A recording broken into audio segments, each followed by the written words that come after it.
Hi friends, welcome to Deepika reviews. Lakshmi నివాసం upcoming ఎపిసోడ్లో ఏం జరగబోతుందో తెలుసుకోవాలనుకుంటున్నారా? అయితే ఛానల్ను సబ్స్క్రైబ్ చేసుకొని సపోర్ట్ చేయడం మర్చిపోకండి. జయనందన్ కోపంగా జాను చెయ్యి పట్టుకొని జానుని తీసుకెళ్ళిపోబోతూ ఉండగా విశ్వ జానుకి ఎదురుగా వచ్చి మర్యాదగా ఆ అమ్మాయిని వదులు అని చెప్పి అంటూ ఉంటాడు. ఆ మాట చెప్పడానికి నువ్వెవర్రా? తను నా భార్య అని జయనందన్ అంటూ ఉంటాడు. తను నీ భార్య జాను కాదు, బాను అని చెప్పి విశ్వ అంటూ ఉంటాడు. జాను బానుగా పేరు మార్చుకుంటే జాను కాకుండా పోతుందా? మర్యాదగా అడ్డు తప్పుకో. నా జాను కోసం ఎన్నో రోజులుగా పరితపించిపోతున్నాను. ఈరోజు నా జాను నా కళ్ళ ముందుకొచ్చింది అని జయనందన్ అంటూ ఉంటాడు. మర్యాదగా బానుని వదిలి వెళ్ళిపో, లేదంటే నా చేతుల్లో చస్తావు అని విశ్వ అంటూ ఉంటాడు. ఏంటి, నేను చస్తానా? నన్ను చంపే ధైర్యం నీకుందా? అయితే నన్ను చంపటానికి నువ్వు రెడీనా అని చెప్పి జయనందన్ అడుగుతూ ఉంటాడు. నా జానుని ఈ లోకంలో లేకుండా చేశావు, ఇప్పుడు బాను జీవితాన్ని కూడా నాశనం చేయాలని చూస్తున్నావు, నిన్ను వదలనరా అని విశ్వ జయనందన్ని కొట్టడానికి వెళ్తూ ఉంటే బట్టల షాపు ఓనర్ వచ్చి, సార్ సార్ ఏంటి సార్, మా షాప్కి మంచి రెప్యుటేషన్ ఉంది, మీరు ఇలా మా షాప్లో గొడవ పెట్టుకుంటే మా షాప్కి ఉన్న రెప్యుటేషన్ పోతుంది సార్ అని చెప్పి అంటూ ఉంటాడు. మర్యాదగా వీడిని అడ్డు తప్పుకోమనండి, నేను సైలెంట్గా నా భార్య జానుని తీసుకుని వెళ్ళిపోతాను అని చెప్పి జయనందన్ చెప్తూ ఉంటాడు. సార్, ఇతను తన భార్య జాను అనుకుంటున్నాడు, కానీ ఇక్కడ ఉంది జాను కాదు బాను అని విశ్వ చెప్తూ ఉంటాడు. అమ్మా నువ్వు చెప్పు, నువ్వు జానువా బానువా అని షాప్ ఓనర్ అడుగుతూ ఉంటాడు. ఇక జాను ఏం మాట్లాడకుండా టెన్షన్ పడుతూ ఉంటుంది. చెప్పమ్మా, నిన్నే అడుగుతుంది, నువ్వు ఇతని భార్య జానువా లేకపోతే ఇతను చెప్పినట్టుగా బానువా అని షాప్ ఓనర్ అడుగుతూ ఉంటే నేను బానునే సార్ అని చెప్పి జాను చెప్తూ ఉంటుంది. అర్థమైంది కదా, ఇప్పటికైనా ఈ అమ్మాయిని వదిలేసి వెళ్ళిపో అని బట్టల షాప్ అతను చెప్తూ ఉంటాడు. లేదంటే మా షాప్లో గొడవ చేస్తున్నారని పోలీస్ కంప్లైంట్ ఇస్తాను అని షాప్ అతను చెప్తూ ఉంటే, లేదు సార్, వీళ్ళిద్దరూ కలిసి అబద్ధం చెప్తున్నారు, తను నా భార్య జాను స్పర్శ నాకు తెలుసు అని చెప్పి జయనందన్ అంటూ ఉంటాడు. సరే సార్, మీ ఇద్దరి మధ్య గొడవ ఎందుకు? ఈ అమ్మాయి మీ భార్య జాను అనటానికి మీ దగ్గర ఏమైనా ప్రూఫ్స్ ఉన్నాయా అని చెప్పి షాప్ ఓనర్ అడుగుతూ ఉంటాడు. ప్రూఫ్స్ అని జయనందన్ ఆలోచిస్తూ ఉంటాడు. అవును సార్, ప్రూఫ్స్ ఉంటే తీసుకురండి, ఈ అమ్మాయి మీ భార్య జాను అని చెప్పేసి మీ వెంట పంపించేస్తాము అని చెప్పి షాప్ ఓనర్ చెప్పడంతో, సరే నేను ప్రూఫ్స్ తీసుకొని వస్తాను, అప్పటి వరకు జాను ఇక్కడే ఉండాలి అని జయనందన్ అంటూ ఉంటాడు. సరే సార్, మీరు వెళ్ళండి, నేను చూసుకుంటాను అని షాప్ ఓనర్ చెప్పడంతో ఇక జయనందన్ అక్కడి నుంచి వెళ్ళిపోతాడు. ఇక జాను టెన్షన్ పడుతూ విశ్వ దగ్గరకు వెళ్ళి, విశ్వ ఇప్పుడు ఏం చేద్దాంరా? ఆ దుర్మార్గుడు ఇంటికి వెళ్ళి ప్రూఫ్స్ తీసుకొస్తాడేమో అని జాను అంటూ ఉంటుంది. ప్రూఫ్స్ ఏం తీసుకొస్తాడు జాను? అతని దగ్గర ఏం ప్రూఫ్స్ ఉన్నాయి అని చెప్పి విశ్వ అడుగుతూ ఉంటాడు. అదేంట్రా, నా ఐడెంటిటీ కార్డు, పాస్పోర్ట్, ఇంకా స్టడీ సర్టిఫికేట్స్ అన్నిట్లో కూడా నా పేరు జాను అని ఉంటుంది, నా ఫోటో ఉంటుంది, అంతేకాదు ఇంకా చాలా ప్రూఫ్స్ ఉంటాయి కదరా అందులో అని జాను అంటూ ఉంటుంది. అవును జాను, అవన్నీ కూడా ఆ జైగాడ్ ఇంట్లోనే ఉన్నాయా అని విశ్వ అంటూ ఉంటాడు. అవును విశ్వ అని చెప్పి జాను చెప్తూ ఉంటుంది.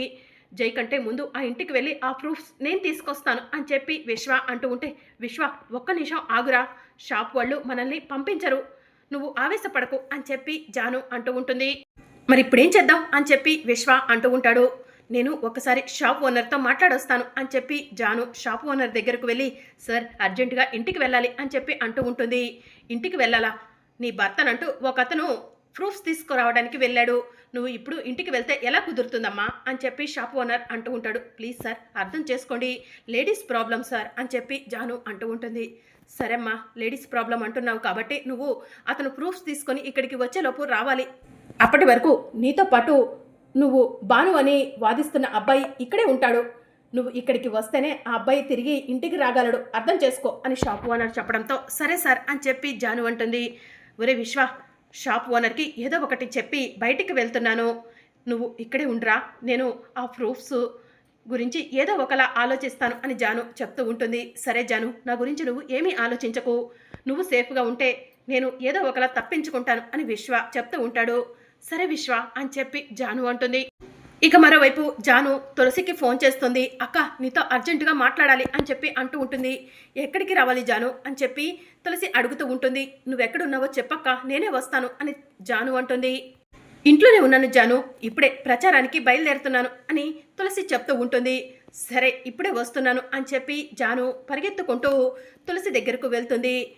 జాను, ఏంటే అర్జెంటుగా మాట్లాడాలన్నావు అని చెప్పి తులసి అడుగుతూ ఉంటుంది. ఇక జాను తులసిని హగ్ చేసుకుని ఏడుస్తూ ఉంటుంది. ఏమైంది జాను, ఎందుకు ఏడుస్తున్నావు అని తులసి అడుగుతూ ఉంటుంది. ఆ జైకి నేను జానునని తెలిసిపోయిందక్క. నాకు సంబంధించిన ప్రూఫ్స్ తీసుకురావడం కోసం ఇంటికి వెళ్ళాడు. ఇంట్లో నాకు సంబంధించిన ప్రూఫ్స్ ఉన్నాయి. ఆ ప్రూఫ్స్లో నేను జానునని అందరికీ తెలిసిపోతుందక్క అని చెప్పి జాను చెప్తూ ఉంటుంది. ఇప్పుడు ఏం చేద్దాం జాను అని చెప్పి తులసి అడుగుతూ ఉంటుంది. అక్క, నాకేం చేయాలో అర్థం కావట్లేదు, చచ్చిపోవాలనిపిస్తుంది అని చెప్పి జాను అంటూ ఉంటే, జాను, ఇంత చిన్న సమస్యకు చచ్చిపోవాలనుకోవడం ఏంటే? ఆల్రెడీ ఒక్కసారి ఇలాంటి నిర్ణయమే తీసుకున్నావు. నీకేమైనా అయితే అమ్మ నాన్న తట్టుకోగలరా అని చెప్పి తులసి అంటుంది. ఏం చేయాలో అర్థం కావట్లేదక్క అని జాను ఏడుస్తూ ఉంటే, సరే జాను, నీ సమస్యకు నేను పరిష్కారం చూపిస్తాను అని తులసి అంటుంది. ఏం చేస్తావక్క అని జాను అడుగుతూ ఉంటుంది. మీ ఇంటికి వెళ్తాను, ఆ జై కంటే ముందే సాక్ష్యాలను నేను తీసుకొని వస్తాను జాను అని చెప్పి తులసి అంటూ ఉంటే, వద్దక్క, ఆ జైకి దొరికితే జై వదలండి నిన్ను అని చెప్పి జాను అంటూ ఉంటుంది. జైకి తెలియకుండా నీ పాస్పోర్టు ఇంకా ఐడెంటిటీ కార్డు స్టడీ సర్టిఫికేట్స్ అన్నీ కూడా తీసుకొని వస్తాను జాను అని తులసి చెప్తూ ఉంటే, ప్లీజ్ అక్క వద్దు అని చెప్పి జాను అంటూ ఉంటుంది. నా చెల్లెలు జాను కోసం ఈ మాత్రం చేయలేవనా? నువ్వు టెన్షన్ పడకు, నేను ఇప్పుడే వెళ్ళి ఆ జై కంటే ముందు అవన్నీ తీసుకొని వస్తాను అని తులసి జైనందన్ ఇంటికి వెళ్తూ ఉంటుంది. ఇక మరోవైపు జైనందన్ చాలా స్పీడ్గా కార్ డ్రైవ్ చేస్తూ ఉంటాడు. సార్, మేడం ప్రూఫ్స్ మన ఇంట్లోనే ఉన్నాయా అని చెప్పి వైకుంఠం అంటూ ఉంటాడు. ప్రూఫ్స్ అన్నీ కూడా మీ మేడం అని నిరూపించడానికి పక్కాగా ఉన్నాయి వైకుంఠం. నాకు ఒక చిన్న అనుమానం అని చెప్పి జైనందన్ అంటాడు. ఏంటి సార్ అని చెప్పి వైకుంఠం అంటూ ఉంటాడు. జాను ఇప్పటికే తనకు సంబంధించిన ప్రూఫ్స్ అన్నిటినీ కూడా మాయం చేయడానికి ఎవరో ఒకరిని మన ఇంటికి పంపించే ఉంటుంది అని చెప్పి జైనందన్ అంటూ ఉంటాడు. మేడంకి సపోర్ట్ చేయాల్సిన అవసరం ఆ విశ్వకే తప్ప ఇంకెవరికి లేదు కదా సార్ అని వైకుంఠం అంటూ ఉంటే, ఆ విశ్వగాడు నా ఇంటికి వస్తే ఆ విశ్వగాడిని చంపి పారేస్తాను. నా జానుని తన దగ్గరే పెట్టుకొని ఎంత మోసం చేశాడు ఇన్ని రోజులు అని చెప్పి జైనందన్ అంటూ ఉంటాడు. అవును సార్, జాను మేడం కనిపించట్లేదని మీరు ఫోన్ కూడా చేసి చెప్పారు. అయినా జాను మేడం తన దగ్గరే ఉన్న విషయం ఆ విశ్వ మనకు చెప్పలేదు సార్ అని చెప్పి వైకుంఠం అంటూ ఉంటాడు. ముందు అర్జెంటుగా ఇంటికి వెళ్ళాలి, జాను బాను కాదని ప్రూఫ్స్ చూపించాలి అని జైనందన్ అంటూ ఉంటాడు. ఇక మరోవైపు తులసి జైనందన్ ఇంటికి చేరుకుంటుంది. జానుకు సంబంధించిన ప్రూఫ్స్ అన్నిటినీ కూడా సేకరిస్తుంది. ఆ జై వచ్చేలోపు ఇంట్లో నుంచి బయటకు వెళ్ళిపోవాలి అని చెప్పి తులసి మనసులో అనుకొని మెల్లగా డోర్ ఓపెన్ చేస్తుంది. అప్పుడే జైనందన్ ఎదురుగా తులసికి కనిపిస్తూ ఉంటాడు. తులసి జైనందన్ని చూసి జైనందన్ తులసికి కనిపించకుండా మెల్లగా డోర్ లాక్ చేస్తుంది. వైకుంఠం, ఒకసారి గమనించావా నువ్వు? నేను డోర్ ఓపెన్ చేయడం కంటే ముందే డోర్ ఎవరో ఓపెన్ చేశారు అని చెప్పి జైనందన్ అంటాడు. అవును సార్ అని చెప్పి వైకుంఠం అంటాడు. ఖచ్చితంగా ఇంట్లో ఎవరో ఉండుంటారు, వాళ్ళు ఎవరన్నది తెలుసుకోవాలి, పద వైకుంఠం అని చెప్పి జైనందన్ జానుకి సంబంధించిన ప్రూఫ్స్ ఉన్న రూమ్లోకి వెళ్తూ ఉంటాడు. ఇక తులసి డోర్ చాటున దాక్కొని ఉంటుంది. తులసి జైనందన్ వాళ్ళు లోపలికి వెళ్ళగానే ప్రూఫ్స్ తీసుకొని రూమ్లో నుంచి బయటకు రాబోతూ ఉండగా జైనందన్ హ్యాండ్స్ అప్ అని చెప్పి గన్నుని గురిపెడతాడు.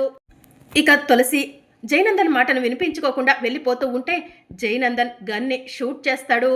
ఇక దాంతో తులసి షాక్ అయ్యి ఒక్కసారిగా వెనక్కి తిరిగి చూస్తుంది. మర్యాదగా నీ చేతిలో ఉన్న ప్రూఫ్స్ ఇవ్వు, జానువే నిన్ను పంపించిందని నాకు తెలుసు అని జైనందన్ అంటూ ఉంటాడు. నేను ఇవ్వను అని చెప్పి తులసి అంటుంది. మీరు తులసి గారే కదా అని జైనందన్ తులసి మొహానికి ఉన్న కర్చీఫ్ని లాగుతూ ఉంటాడు. నేను తులసిని కాదు అని చెప్పి తులసి అంటూ ఉంటుంది. మర్యాదగా కర్చీఫ్ తీ అని చెప్పి జైనందన్ తులసి మొహానికి ఉన్న కర్చీఫ్ని లాగేసి వెంటనే తులసికి గన్ను గురిపెట్టి ఆ ప్రూఫ్స్ ఇలా ఇవ్వు అని చెప్పి అడుగుతూ ఉంటాడు. ఇవ్వను, నువ్వు ఎంత దుర్మార్గుడువో నా చెల్లెలు జాను నాకు అన్ని విషయాలు చెప్పింది. నా చెల్లెలు జానుని ఎంత మోసం చేశావు, ప్రేమ పేరుతో నా కుటుంబం మొత్తాన్ని మోసం చేశావు. నువ్వు చేసిన దుర్మార్గాలు చూసి తట్టుకోలేక నా చెల్లెలు జాను చచ్చిపోవాలనుకుంది అని చెప్పి తులసి అంటూ ఉంటుంది. తులసి గారు, మీరు కూడా జానులాగానే నన్ను అపార్థం చేసుకుంటున్నారు అని చెప్పి జైనందన్ అంటూ ఉంటాడు. అపార్థం చేసుకుంటున్నానా? వదిన్ని నాకే గన్ను గురిపెట్టావు, నేను నిన్ను అపార్థం చేసుకుంటున్నానా అని చెప్పి తులసి అంటూ ఉంటుంది. ఏం చేయమంటారు? నా దగ్గర ఉన్న ప్రూఫ్స్ మీరు తీసుకెళ్ళిపోతున్నారు. మీరు ప్రూఫ్స్ తీసుకెళ్ళిపోతే అక్కడ ఉంది నా జాను అని చెప్పి నేను ప్రూవ్ చేయలేవను, నా జానుని తిరిగి నా ఇంటికి తీసుకొచ్చుకోలేవను. అందుకే తప్పనిసరి పరిస్థితుల్లో నేను మీకు గన్ను గురిపెట్టాను. మర్యాదగా నాకు ఆ ప్రూఫ్స్ ఇచ్చేయండి, లేదంటే నేను మిమ్మల్ని షూట్ చేయటానికి కూడా వెనకడను. నా గురించి మీ చెల్లెలు జాను అన్ని విషయాలు చెప్పింది అంటున్నారు కదా, నేను అంతటి సమర్థుణ్ణి, మర్యాదగా ప్రూఫ్స్ ఇచ్చేయండి అని జయనందన్ అంటూ ఉంటే, నా ప్రాణం పోయినా సరే నేను ప్రూఫ్స్ ఇవ్వను అని చెప్పి తులసి అంటూ ఉంటుంది. జానుని నా దగ్గరికి ఎలా తిరిగి తీసుకొచ్చుకోవాలో నాకు తెలుసు. మీ అమ్మ నాన్నలను అవసరమైతే కిడ్నాప్ చేస్తాను, నిన్ను చంపేస్తాను, మీ అందరినీ అడ్డు పెట్టుకొని జానుని నా దగ్గరికి తీసుకొచ్చుకుంటాను అని చెప్పి జయనందన్ అంటూ ఉంటే, తులసి జయనందన్ చేతిలో ఉన్న గన్నుని విసిరి కొట్టి తులసి అక్కడి నుంచి పారిపోతూ ఉంటుంది. తులసి గారు ఆగండి, తులసి గారు ఆగండి అని చెప్పి జయనందన్ పిలుస్తూ ఉంటాడు. మరి అప్కమింగ్ ఎపిసోడ్లో ఏం జరగనుందో తెలుసుకోవాలనుకుంటున్నారా? అయితే ఛానల్ను సబ్స్క్రైబ్ చేసుకొని సపోర్ట్ చేయడం మర్చిపోకండి. Thank you for watching.